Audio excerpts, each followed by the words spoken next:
en Estado Nacional. Y nos acompaña, ya está con nosotros el ministro secretario general de la Presidencia, Álvaro Elizalde. Ministro, muy buenas tardes. Buenas tardes, ¿cómo están ustedes? Buenas tardes, pues. bienvenido.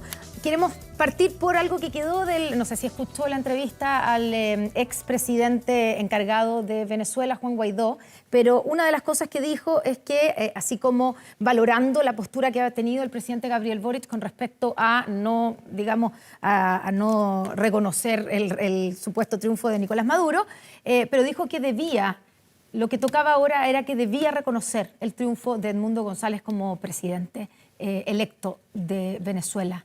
¿Qué cree usted? Sí, escuché la entrevista y usted le hizo una pregunta a propósito del efecto que había tenido el reconocimiento al propio Juan Guaidó. Obviamente él tiene una postura contraria o quizás no suficientemente objetiva respecto a lo que aconteció después. Pero lo importante aquí es que el gobierno de Chile ha fijado una postura a través del presidente de la República, que responde a convicciones profundas y que se ha transformado en un referente a nivel internacional. De hecho, Chile forma parte de los esfuerzos que se han llevado junto con otras democracias del mundo para, en primer lugar, exigir completa transparencia respecto de las elecciones venezolanas, en donde el presidente Boric ha señalado explícitamente que no va a reconocer un resultado que no esté debidamente acreditado y en donde el propio canciller ha señalado que los datos o la información habría sido eventualmente manipulada. No es la palabra exacta. Pero después de 3 semanas, ¿qué es lo que tendría que pasar para reconocer el triunfo de Edmundo González? Porque lo que ha dicho el gobierno es que se publiquen las actas. Bueno, pero después de 3 semanas, ¿de verdad creen que se van a publicar las actas de manera oficial? Porque las que se han publicado son las que ha publicado la oposición. Entonces, ¿qué más puede pasar? Pero no solo lo que dice Chile, es lo que contiene la por declaración supuesto, suscrita por múltiples países, entre estamos de acuerdo, Estados Unidos, ¿de verdad creen, países de la Unión Europea y países van de América Latina, en donde lo importante es cómo los esfuerzos que se realizan permiten que efectivamente se inicie una transición democrática en forma, más allá de las declaraciones. Ya, ¿y reconocer a Edmundo González puede ser contraproducente para esos esfuerzos? El canciller ha señalado que sería prematuro dado la experiencia anterior, pero en esto también hay que ser claro. La postura de Chile es una postura nítida. El presidente Boric yo creo que representa el gran sentir nacional. Yo lo he comparado con lo que hizo el presidente Lagos cuando señaló que Chile iba a votar contra la invasión de Irak en el Consejo de Seguridad de Naciones Unidas. Por tanto, estamos hablando de una postura, insisto, basada en principios, que ha puesto al presidente Boric como un referente a nivel internacional en un tema sin duda complejo, difícil, en que se defienden principios y convicciones muy profundas. Ministro, no solamente es nítida la postura del presidente Boric, fue temprana. Yo no encontraba una anterior. Creo que la primera que yo he encontrado fue minutos después de que el CNE en Venezuela dio a conocer el supuesto triunfo de Maduro, a través de un Twitter. Ha sido valorada transversalmente en Chile, por lo tanto ese tema se despeja. Nítida, clara y unívoca. Chile y fuera de Chile. Sí, ha sido mencionada como una forma de liderazgo internacional. Pero esa actitud, muy valorada, tiene una fecha de vencimiento, que es el 10 de enero. Porque el 10 de enero tiene que iniciarse un nuevo mandato. Y si Maduro no cambia su actitud, su posición, él se va a autoimponer o ¿cómo se llama? Se va a poner ¿cómo se llama ese día? Es el día en que se autoasume. Y ahí el presidente de Chile, o la política exterior de Chile, va a tener que decir quién es el presidente el 11 de enero, quién es el presidente de Venezuela. Entonces, quedarse en esta posición permanentemente y no variar o no evolucionar puede ser peligroso. Bueno, pero en ese sentido, el presidente Boric ha señalado explícitamente que no se va a reconocer un triunfo que no esté debidamente acreditado. O sea, si el 11 de enero no cambia la Constitución, Chile no va a tener un interlocutor en Venezuela. Mire, sobre el tema específico, respecto de cómo se van a llevar las relaciones diplomáticas, probablemente la Cancillería va en su momento a hacer los anuncios correspondientes, entendiendo que nosotros tenemos una comunidad muy importante de migrantes venezolanos y obviamente las relaciones diplomáticas son al servicio de las personas. No solo tiene que ver con relaciones entre Estados, sino que tiene que ver cómo las personas obtienen ciertos servicios que son fundamentales. De hecho, el retiro del personal diplomático de Venezuela ha significado un problema para los venezolanos radicados en Chile porque no pueden renovar sus documentos.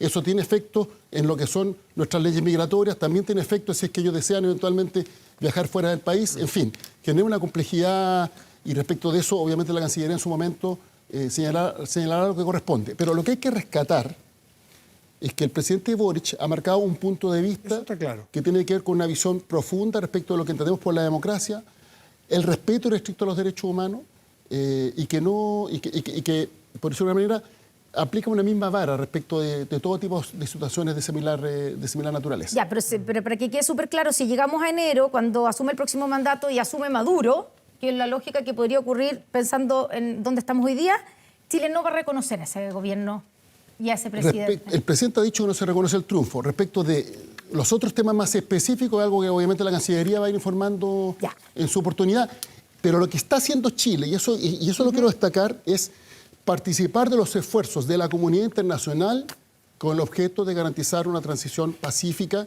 que efectivamente permita que la democracia sea respetada en Venezuela. ¿Por qué Chile no se ha adherido a la posición de Petro y de Lula, por ejemplo? Cada uno juega su rol. Ellos también yo creo que contribuyen cuando plantean alternativas que independientemente que puedan ser acogidas o no, dan cuenta de que hay un cuestionamiento generalizado respecto al resultado. Decir que el régimen de Maduro es un régimen desagradable cuando tenemos a la vista crímenes, dicho por la ONU, no dicho por una ONG de tal o cual partido o tendencia política, ¿no es negacionista decir que hoy día es un régimen desagradable y no una dictadura la de Lula? Mire, más allá de los calificativos... Perdón, la de Maduro, el régimen de Maduro. Sí, lo dijo Lula. Sí, lo dijo Lula. Sí, más allá de los calificativos, es evidente que en esas declaraciones hay una crítica implícita respecto a la situación que se vive en Venezuela. Y bueno, lo hemos visto a propósito del informe del Alto Comisionado de Naciones Unidas. De hecho, dentro de la solicitud que hay de estos países firmantes, donde está Chile, países de la Unión Europea y otros más, se plantea obviamente que sea transparente las actas, pero también se plantea que podríamos decir, la representación del Alto Comisionado de Naciones Unidas vuelva a Venezuela con el objeto de constatar en terreno la situación de derechos humanos. Yo me recordé cuando aquí en Chile un sector de la derecha hablaba de los errores en materia de derechos humanos en Chile. Y eso no era solamente el uso de un término u otro, era claramente intencionado no reconocer los horrores que fueron las violaciones de derechos humanos en Chile. Entonces, decir, es un régimen desagradable. Pero yo me hago cargo de lo que corresponde al gobierno de Chile, no a los gobiernos de otros países. Y en lo que corresponde al gobierno de Chile, yo creo que el presidente Boric ha sido un referente, sin duda, con una postura clara, nítida. Usted lo dijo, fue de los primeros que expresó su postura. De hecho, el presidente estaba viajando a Oriente Medio y inmediatamente envió un tuit fijando su postura. Y lo mismo respecto del canciller Frank Claveren. Entonces, en ese sentido, creo que efectivamente Chile ha estado a la altura de episodios históricos similares en el pasado, en donde pese a ser un país que estamos literalmente al sur del mundo, aislado, un país largo pero estrecho, un país chico literalmente, la voz de Chile es respetada y se escuchada porque actúa sobre la base se expresa sobre la base de convicciones. Ministro, usted habló de convicciones, de valores, de principios. Quiero traerlo a nuestro país con el caso de Isabel Amor. Hay parlamentarios de su partido que están pidiendo su reintegro. ¿Usted cree que debieron haberla sacado, que está bien sacada de su cargo, o cree que deberían reintegrarla además para superar una crisis política que generó? Sobre este punto hay que ser bien preciso. Esta es una decisión que se tomó en un servicio, el Servicio Nacional de la Mujer y Equidad de Género. ¿Bien tomada? Está en el marco de las atribuciones legales. A mí no me corresponde estar opinando respecto de lo que hacen servicios específicos. La ministra del ramo se pronunció sobre la materia y la ministra vocera descartó que fueran los vínculos de sangre, esa fue la frase literalmente, los que hubieran motivado la decisión. Sobre eso yo no tengo nada más que agregar. Ya, o sea, ¿no le parece que, porque esto usted dice es de un servicio, pero se ha transformado en una crisis política, está dividido el oficialismo? Igual es decidor que ustedes no la apoyen, porque lo normal es decir, está muy bien tomada.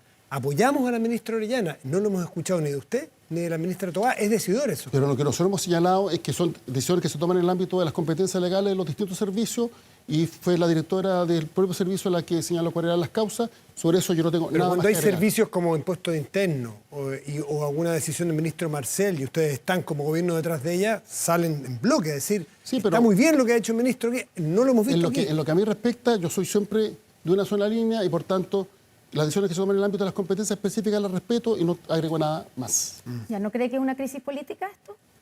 No tengo nada más que agregar. Ya, ministro, de lo que sí le quiero preguntar, a ver si tiene algo que agregar, es sobre el caso listas de espera. Usted fue senador por el Maule, así que me imagino que conoce bien el caso. Ayer se conocieron que se encontró correspondencia certificada dirigida a pacientes de lista de espera del Hospital Regional de Talca en un basural, y ahora además se agrega que en ese mismo basural se encuentran cartas del CONPIN dirigidas también a esos pacientes. Y el informe de Contraloría cuestionó precisamente al Hospital Regional de Talca. ¿Qué es lo que va a hacer el gobierno frente a esto? ¿Le parece grave? Sí, ¿qué es lo que está haciendo el gobierno? Respecto al caso específico, ¿sí? Obviamente aquí se realizan investigaciones en su mérito, puede haber casos distintos entre un hospital y otro, y en caso de acreditarse algún tipo de falta administrativa se aplican las sanciones correspondientes. Ya, ¿pero le encuentra grave que este hallazgo? Sin lugar a dudas que tiene que ser esclarecido completamente. Ahora, dicho eso, el gobierno, en lo que respecta al problema de la lista de espera, que obviamente es un desafío reducir la lista de espera y se ha estado trabajando en eso, se está trabajando actualmente en un proceso, podríamos decir, de automatización de todo lo que es la información, el proceso informático de la lista de espera, porque se han descubierto ciertas inconsistencias que obviamente van en perjuicio ciertas inconsistencias de los pacientes. Perdón. Más que eso. Sí, pero hay que distinguir. La situación específica que se ha producido en determinados hospitales, como ocurrió, por ejemplo, con el Sotero del Río, se está desarrollando un sumario y además una auditoría por parte de la Subsecretaría de Redes Asistenciales. Y respecto de lo que ha acontecido en los otros hospitales, se procederá de la misma forma. Esos son hechos específicos. Sí. Respecto al problema estructural, que tiene que ver con lo que se ha detectado a propósito de este proceso de automatización de la información de las listas de espera, obviamente se están haciendo todas las modernizaciones correspondientes con el objeto de que ninguna de esta información se pierda y por tanto se pueda actuar conforme a las necesidades específicas que hay en la materia. Por tanto, son dos niveles distintos sobre los cuales se está actuando. Ya, y se está haciendo lo suficiente, porque en el fondo la tesis que hay detrás del diagnóstico es que aquí el problema es que no hay una automatización, no hay una digitalización de la información y que entonces la información no se cruza. No hay aquí algo más, no hay negligencia. Es que no extrapole mis palabras, ya. Porque he dicho que hay dos niveles distintos. Son dos niveles distintos. Estoy pensando en respecto de las situaciones específicas acontecidas en determinados hospitales, ahí lo que corresponde es que se conozcan los resultados de ya sea los sumarios o las auditorías que se están llevando adelante para sacar conclusiones respecto a lo acontecido. Y en caso de que corresponda, se aplicará las sanciones administrativas correspondientes, valga la redundancia. Eso tiene que ver con casos específicos. Respecto del otro problema, que tiene que ver con que la información, obviamente, está en soportes que no son los adecuados por los tiempos que estamos viviendo, para poder cruzarla y poder evitar que se produzcan otro tipo de problemas y particularmente para que se dé respuesta oportuna a la necesidad que existe en la materia, se está trabajando por parte del Ministerio de Salud en la modernización correspondiente. Mi pregunta es, son dos casos distintos. En ese caso, en el último que usted está diciendo, donde hemos visto que se ha decretado fallecidos algunas personas que están todavía en lista de espera y por eso nunca más nadie las llamó, o una persona que la llaman después de 10 años de haber ingresado a la lista de espera cuando era chica y ahora ya creció. ¿Eso es simplemente un problema tecnológico? ¿Es un problema de cómo se ordena? No, y por eso es muy importante tener a la vista lo que arroje la información respecto de los sumarios y las auditorías correspondientes. Ahora, disculpe el paréntesis, pero aquí con toda propiedad sí comenta lo que hace otro servicio, dependiente de otro ministerio, respecto a lo que había dicho del anterior, que no se comenta lo que hace otro ministerio y otro servicio. No, dije que no tengo nada más que agregar sobre este punto. Ya, está bien. Son acciones que se están desarrollando y que están en curso. Yo no quiero llevar a la agenda legislativa, que es su ámbito de competencia directa y que es 25 horas al día dedicado a eso usted. Este fast track de agenda económica, que se supo el otro día, solo uno de 21 proyectos ya ha sido aprobado. En lo general, pero espero en lo particular, ¿usted está satisfecho en el avance en el fast track económico, en esa agenda legislativa? Tenemos que seguir avanzando. Ahora, precisemos. En primer fast track se estableció 31 proyectos. En rigor no son 31 proyectos, son 31 ideas legislativas, porque después se fusionaron algunos proyectos y otras ideas se incorporaron como indicación a proyectos que estaban en tramitación. Pero eran 31 y se alcanzó a tramitar dentro de plazo y a aprobar más de 23. Ahora, dicho lo anterior, se acordó un segundo fast track legislativo con 32 iniciativas adicionales. De ahí hasta el momento se ha despachado una. Sí. Está en el Tribunal Constitucional, que es un proyecto bien importante, que es el de reincidencia. Pero si usted analiza los plazos comprometidos para el despacho de esta iniciativa, la primera etapa más relevante es en el mes de septiembre. Por tanto, todavía estamos a tiempo de despachar proyectos que son relevantes. Se establecieron 3 etapas. Unos proyectos que tienen que ser despachados de aquí a septiembre, otros proyectos que tienen que ser despachados de aquí a fin de año y otros que tienen que ser despachados de aquí a mayo del próximo año. Y por tanto hay una planificación de un itinerario legislativo que ha planteado el gobierno sobre la base de las urgencias y la presentación de los proyectos y las indicaciones correspondientes. Ahora, esta tarea no solo depende del gobierno. Muchos gobiernos dicen presentamos el proyecto de ley y al día siguiente se desentienden del desafío. Al contrario, la ministra Tobá fue la que inauguró esta nueva fórmula, que no solo el gobierno presenta el proyecto, sino que además empuja la carga con el objeto que se aprueben las iniciativas y nosotros esperamos que se cumplan las urgencias que hemos presentado para efecto de tener un despacho adecuado y oportuno de parte de todas. Pero en el caso de la agenda, del fast track, de la agenda económica, el plazo autoimpuesto por el gobierno en mayo de este año era contar con la mayoría de las iniciativas aprobadas a fines de septiembre. Eso ya no se cumplió. Ahí yo diría que es distinto, porque efectivamente se puso como una fecha digamos, más corta, pero estamos hablando de 21 iniciativas. Sí. Y por tanto, cuando incluso se hizo el punto de prensa, se señaló que era altamente probable que parte importante de estas iniciativas fueran finalmente aprobadas con posterioridad. Pero ¿Y para qué se puso esa meta entonces? No, se planteó, si era incumplible. No, porque lo que hablamos cuando hablamos del fast track legislativo, estamos hablando de un fast track que esperamos sea despachado en su totalidad dentro del mandato de gobierno y por tanto dentro del año y medio que queda de gobierno. Y se está haciendo el esfuerzo en ese sentido. Por ejemplo, el cumplimiento tributario se está avanzando. Sí. Hay otro proyecto muy importante que es el de permisos sectoriales. Son todos estos proyectos técnicamente bien complejos. O sea, no es que se despachen en 1 o 2 sesiones, requieren audiencia, requieren escuchar a los expertos, muchas veces requieren indicaciones para incorporar los puntos de vista de los parlamentarios, toda vez que son iniciativas exclusivas del Ejecutivo, eventualmente presentar esas indicaciones. Y el esfuerzo que se está haciendo es para que finalmente sean despachados dentro del mandato de gobierno. Ya, y en el fast track de seguridad, en 3 meses, que fue el primer fast track, aprobó 6 proyectos y digamos... Y ahora uno, sí. Y ahora recién uno. Esa fue una información que yo entregué al Congreso Nacional la semana pasada.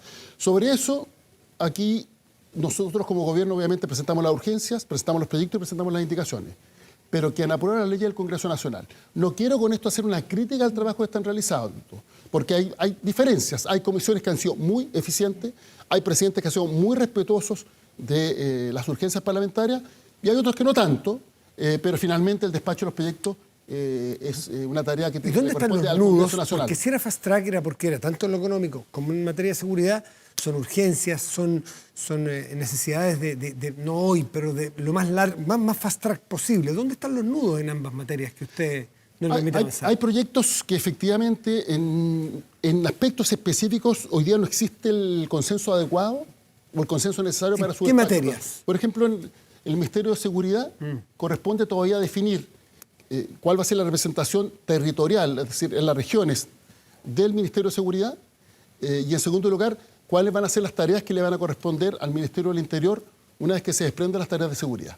Y por eso está dialogando con la oposición, también con el oficialismo, con el objeto de arribar a un acuerdo, pero ese proyecto ya está en comisión mixta. O sea, comisión mixta es cuando ya pasó primer trámite, pasó segundo trámite, hubo diferencias en el tercer trámite y ya está en la etapa final de la tramitación. Por eso señalo que son proyectos que están avanzados independientemente de que hay nudos que todavía quedan por resolver a través del diálogo democrático. Pero en perspectiva, que no hay que perderla, llevamos 58 proyectos de seguridad aprobados a la fecha, récord de cualquier otro gobierno antes, y si se despachan estos proyectos, estamos hablando de más de 80 que van a ser aprobados en el mandato del presidente Boric. Ahora usted dirá, bueno... O sea, ¿usted está satisfecho con el ritmo con que se están tramitando los proyectos del fast track de seguridad? A ver, lo que pasa es que, más que calificar, sin duda que a mí me gustaría avanzar más rápido. Sin duda que me gustaría que parte importante de estos proyectos ya estuvieran aprobados. O sea, no está en lo que satisfecho. respecta al gobierno, nosotros hemos presentado las indicaciones, los proyectos y las indicaciones, pero la tarea le corresponde al Congreso Nacional. Ya. Oiga, las elecciones de octubre. Finalmente se aprobó esta semana, ¿cierto? El veto, ya tenemos claro cómo van a ser estas elecciones en 2 días, pero esto soluciona solamente la elección de octubre. Después viene, va a tener que venir un nuevo proyecto para pensar en las próximas elecciones. ¿Ahí qué propondrá el gobierno con respecto a los migrantes, que fue la gran discusión? ¿Podrán votar en todas las elecciones o solo en alguna? ¿Van a tener multa solo los ciudadanos o todos los electores? En primer lugar, usted vio toda la controversia que generó incluso la estridencia de la tramitación del veto, pero lo cierto es que en el Senado, 43 de los 45 senadores y senadoras presentes votaron a favor, 138 de los 140 diputados y diputadas presentes en la sesión votaron a favor. Estamos hablando de una aprobación transversal por amplia mayoría respecto de las observaciones que realizó el presidente de la República. Y que nos permite tener un marco claro al respecto. Respecto al segundo punto que usted plantea, nosotros hemos dicho que esto es un tema que se tiene que discutir. Es un tema que de debate... ¿Qué va a proponer el gobierno? Por lo mismo, el gobierno va a tener que proponer. Por lo mismo, porque lo que hemos planteado es que Chile tuvo un debate muy profundo respecto, por ejemplo, de la obligatoriedad del voto. De hecho, teníamos voto obligatorio hasta el año 2012. La reforma es del 2009, se implementa el 2012. Similar a lo que ocurre ahora, la reforma es anterior a la implementación a través de la ley. Y desde el año 2012 nosotros pasamos del voto obligatorio al voto voluntario, porque lo que había era una inscripción voluntaria, pero un voto obligatorio. Y la sanción se aplicaba en ese tiempo solo a los ciudadanos y ciudadanas. No se aplicaba al conjunto de electores. Bueno, hubo un debate, muchos de los que hoy día dicen que critican a los que están por el voto voluntario, en ese tiempo partieron el voto voluntario, eso es muy típico en Chile. Típico. Poco más de 10 años después se avanza hacia el voto obligatorio. Pero lo cierto es que, si usted ve, ha habido posturas, proyectos de ley, columnas de opinión, seminarios donde se ha debatido respecto de la obligatoriedad o la voluntariedad del voto. Entonces, por tanto, uno puede decir, es un tema que la sociedad chilena ha discutido. Pero el tema de la votación de los extranjeros es algo que en Chile nunca se ha discutido. La norma se estableció en la Constitución del 80, cuando votaban un par de miles de extranjeros, cambiando completamente la demografía que existe en nuestro país. Ahora, dicho lo anterior, si usted ve la experiencia comparada, ¿qué país en el mundo tiene una inscripción automática a los 5 años, donde usted está obligado a votar o si no lo sancionan y puede elegir en todos los niveles, incluido jefe de Estado? Los países que consagran el voto extranjero lo hacen por regla general para, podríamos decir, elecciones locales o regionales. Y en el caso de la Unión Europea, Parlamento Europeo, pero no Gobierno Nacional, respecto de los que son ciudadanos comunitarios. Perfecto. Pero en Chile ese debate no lo hemos tenido. Y sin ir más lejos, en mayo de este año, la UDI, la bancada de la UDI de senadores, presentó un proyecto de ley para que los extranjeros no voten en Chile y si lo hacen, solo lo hagan para las elecciones locales y regionales. Entonces la pregunta es, ¿vamos a tener ese debate? Nosotros creemos que para nuestra democracia ese debate es necesario, Ministro, es un debate sano y obviamente lo vamos a promover. Nos pilló la hora y vienen las noticias. Ministro Álvaro Elizalde, Ministro Secretario General de la Presidencia. Gracias por estar aquí esta mañana. Gracias a ustedes, que tengan muy buen domingo. Gracias, domingo, ya está el y gracias a todos ustedes. Ya vienen las noticias, así que quédense en TVN. Buenas tardes.